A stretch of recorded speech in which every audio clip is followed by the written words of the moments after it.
नमः संस्कृताय। संस्कृत कक्षा में आपका स्वागत है। मैं प्रतीत राम वर्मा, असिस्टेंट प्रोफेसर, श्री गांधी महाविद्यालय, सिधौली, सीतापुर।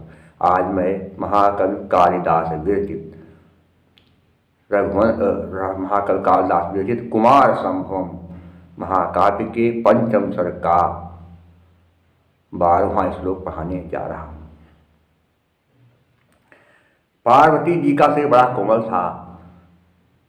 फूलों की सैया पर सोते समय जब वो करवट बदलती थी तब भी उन्हें बहुत कष्ट होता था, लेकिन हिमालय पहाड़ पर जा कर के वो बैठे बैठे ही तपस्या करने लगी और हाथ की तकिया बना करके ही वह सोने लगी। वही चीज बताइए, देखे क्या है कि महार सैया परिवर्तन च्युतैः स्वकेश पुष्पैरपि या स्म धूयते अशेत साबाहु लतोपधायिनी निषेधुषी स्थंडिल एव केवले।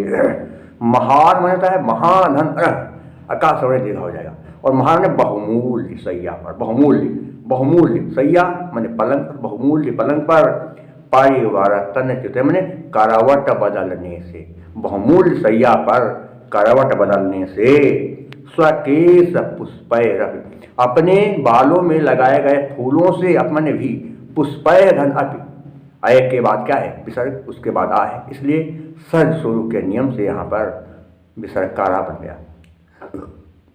या माने कहते भी, या माने कहते जो इस्म दूयते दुखी हो जाती थी, इस्म दूयते माने दुखी हो जाती थी।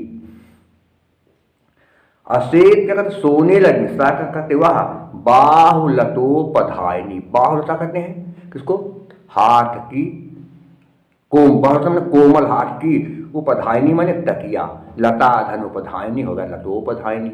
आदुगुणा से क्या होता है, यदि अकार के बाद उकार आए, आ के बाद उ आए तो उका, आदुगुणा से क्या होता है ओ बन जाता है। तो लता उपधायिनी में तकिया, अपने कोमल हाथ की तकिया बनाकर वो सोने लगी। निषेधुषी बैठी हुई, इस ठंडिल जमीन पर एवं ही केवले मात्र।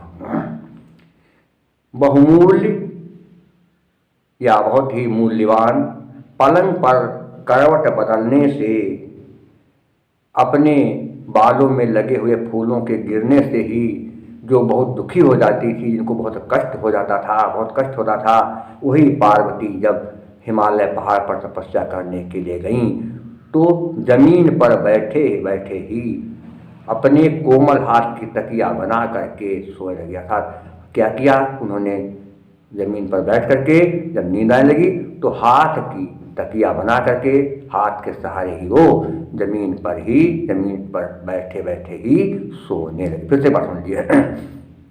बहुमूल्य सैया पर करवट बदलते समय पार्वती जी के बालों में जो फूल लगे रहते थे, वो फूल यदि गिरते थे तो उन फूलों के गिरने से जिनको बड़ा कष्ट होता था, बड़ा दुख होता था, वही पार्वती जी जब हिमालय पहाड़ पर तपस्या करने के लिए गईं तो नींद आने पर वो जमीन पर बैठे बैठे ही अपने कोमल हाथ की तकिया बना करके वहीं पर सोने लगी। ये हो गया। देखिए थोड़ा सा क्या है, सैया में क्या है, टाप प्रत्यय है।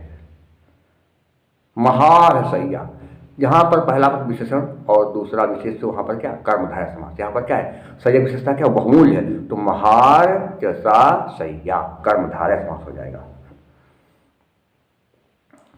और देखिए क्या है, क्या लिखा है आगे, बाहुलता, बाहुलता, लता क्या है विशेषता, वो कुरूपक कर्म है, बाहु एव लता, कुरूपक कर्म है। और उसके अलावा लता में क्या है, टाप प्रत्यय है।